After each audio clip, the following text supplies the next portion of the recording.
Welcome back to Lotus on Track. We're into the latter stages of the final race of the year in the Lotus Cup UK, and the championships still to be decided. Jamie Stanley and Simon Deacon going head-to-head for the Supersport Championship. Andy Napier and Andrew Wright, likewise for the Production Championship. In the race overall, though, it's Gavin Kershaw in the Big Evora who's emerged into the lead, as darkness has well and truly descended over the Snetterton 300 circuit. We've had some safety car interruptions due to one or two adventures, but now the race is back underway. As into the pit lane comes Simon Deacon, and Deacon now really all he needs to do is make it through to the checkered flag, and he will be the Supersport champion for 2013 in the Lotus Cup UK. Work underway on the Jeff Milam and Steve Guglielmi car. Hopefully that's just a routine pit stop, because it's a relatively lengthy minimum pit stop time in Lotus Cup UK. The team's got plenty of opportunity to vet their machinery. Indeed, that was the case for Jeff Milam. He rejoins the action. Steve Guglielmi having done his bit in the first half of the race. Simon Deacon likewise now ensconced once more. The cockpit of his 211 as Jamie Stanley comes to a halt, and the squad get to work. Stanley will unclip himself and hop out of the car before the fuel can get back in. Stanley departs into the garage to rehydrate. Get a briefing from the team, confirmed with Glenn Sherwood. As the car safely earth, the fuel now able to go in. As we have got something like 40 minutes to run here at Snetterton up to the 6:30 curfew. Stanley gets a drink before he is able to get back onto the action. Also into the pits is Andrew Wright, but the way things currently stand, the Production Championship swinging very much in favour of Andy Napier. It will all come down to who is able to make it through to the checkered flag, and therefore these latter stages of the race are going to be very nerve-wracking for all the teams, as in some instances they will really be having to nurse the machinery through to the flag.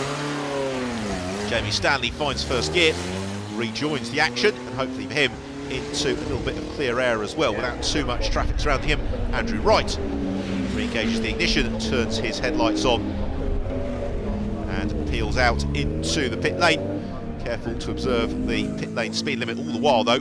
Leading the way, it is Gavin Kershaw in the Evora. He's sharing with Ossie Yusuf. A pair of them making the decision to pit very early, taking advantage of the first safety car, and it's fed the Evora out with a very comfortable lead here at the head of the field. The way things stand, barring disaster for Kershaw, it's hard to see him being overhauled. With that in mind, we can take a trip back down to the pits and catch up with Hayley. Ryan, so you've just been out for your first ever Lotus Cup UK race. How did you find the track today? It was really good. I was lapping in the 18s and consistently, and now Malcolm's out, and I think we're in fourth at the moment in class. One more guy in the front has to pit, and we should be up into podium position, so it should be good. Hopefully get on the podium. That's a great start for you, and do you think we'll see you next year? Possibly. Depends on what my dad has planned for me, but maybe, hopefully. And back into the pits comes Jamie Stanley. Now this is an unscheduled pit stop, and for Jamie to stand any chance of claiming the title, he's got to make it through to the checkered flag. So the team get to work. It's to do with the exhaust, is our understanding. Certainly the car has been running very noisily, and so the team get to work investigating. The imperative is that Jamie rejoins the action. Glenn Sherwood watching on nervously as a solution is sought. This is Jamie Stanley. Jamie, you can see, stays in the car, so the planning is that this will be a fairly brief pit stop. Also, God, Mrs. Adam Gore is out on the track on Boston with the pit wall, but problems for Adam Gore. Jamie Stanley, though, about to rejoin the action, so he will be hoping the car will make it all the way through to the checkered flag. However, the best judge of that we're about to hear from, because Hayley has caught up with Glenn Sherwood. Basically, we've got a cracked lander on the exhaust, and whilst the championship thinks each cup's okay, the only chance we got to gain in the other championship is by staying out there. So we're going to have to poodle it around and hopefully it all stays together. So it's a gamble, but it's a gamble that's worth taking. Well, everything is being crossed in all the garages at the moment, as we're very late into the race. Chris Randall is in the Lotus Europa. So down the pit lane is Jason Baker, who has eventually been summoned in by Rob Boston. So Baker coming to a halt.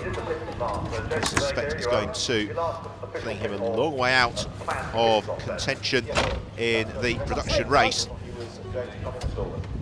As the team get to work, switching all the power on Baker's car. That means that once it's safely earthed and the fire extinguisher is in position, that Rob Boston and the squad can successfully refuel the car. There is Baker poised and ready. Adam Gore has made it back to the garage, having broken down out on the far side of the circuit. And this 2-hour race into the darkness becoming somewhat attritional for Lotus Cup UK runners, with the championship on the line. Everybody very, very keen to make it through to the checkered flag. Unfortunately for Campbell Cassidy and Chris Randall, it appears as if the Lotus Europa has got more significant problems. The rear engine cowling just being rear fixed. That car, Jason Baker, getting strapped back in to his Elise as well. All the while, though, out on track, it is still leading the way. Gavin Kershaw, comfortably so in his Evora. He's actually leading it from Adam Knight and Adam Bailon at the moment, with then the Hetheringtons in third position. Those pitting under the safety car really taking full advantage. As Baker finds first gear, rejoins the action, but he's going to rejoin quite some way down the order. Jamie Stanley continuing to press on and runs wide at Murray's, bounces across the grass, and that is not what the team would have wanted with the exhaust already in a precarious position. We've had a further rattle from that inadvertent rallycross from Jamie Stanley. There is the race leading car, Gavin Kershaw in the Evora. The distinctive head strips in front of the car, sole means of identification because the number is far from illuminated as he turns through Coram Curve. Here is Simon Deacon, and Deacon, provided he's just able to make it through his checkered flag, will be the Lotus Cup UK Super Sport champion. The same goes for Andy Napier in the production championship.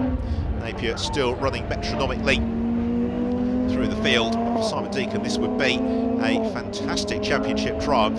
He's had a very consistent season. He's got his elbows out and raced very hard when he's needed to do so as well. Paul McNeely in fourth position at the moment. McNeely trying to get himself onto terms with the Hetheringtons, but at the moment that is somewhat of a tall order. It's almost 3 wide into riches, and this is the difficulty. Racing to the darkness, all the drivers can really see is the headlights and taillights of their rivals, and with the varying closing speeds, you don't want to get entangled in some traffic with just a couple of moments to run in the race, and indeed in the season. Deacon, though, able to scythe his way through the traffic with some aplomb in the 211. This is where experience comes to the fore, as along the centre straight then the checkered flag is poised and ready and goes out to give victory in the final race of the season to Gavin Kershaw and Ossie Yusuf. They claim a dominant win in the Evora in the end, a lap ahead of the rest of the field. Such has been the face of Kershaw in the latter stages of the race. But for the championship, it is going to be Simon Deacon who will be the Supersport champion. He accelerates out of Murray's for the final time, accelerates up to the flag, and Deacon, a very popular Lotus Cup UK Supersport champion for 2013, and Andy Napier has also made it to the flag, and he is the production champion as well. Another very, very popular victory within the Lotus Cup UK paddock. So the headlights beam down on the pit lane. Let's have a look at the Supersport results. So it was the win for Ossie Yusuf, Gavin Kershaw from Adam Knight, and Adam Bailon, Benjamin Hetherington in third, Neely and PJ Shot in fourth, from Simon Deacon in fifth position. Dave Carr and Craig Devon winning the production race in 8th place. So by class then, Simon Deacon and Marcus Jewell, sole finishers in the 211 class, are both well up the order. The open race claimed by the Hetheringtons from McNeely and Chong, then Jeff Milam and Steve Guglielmi.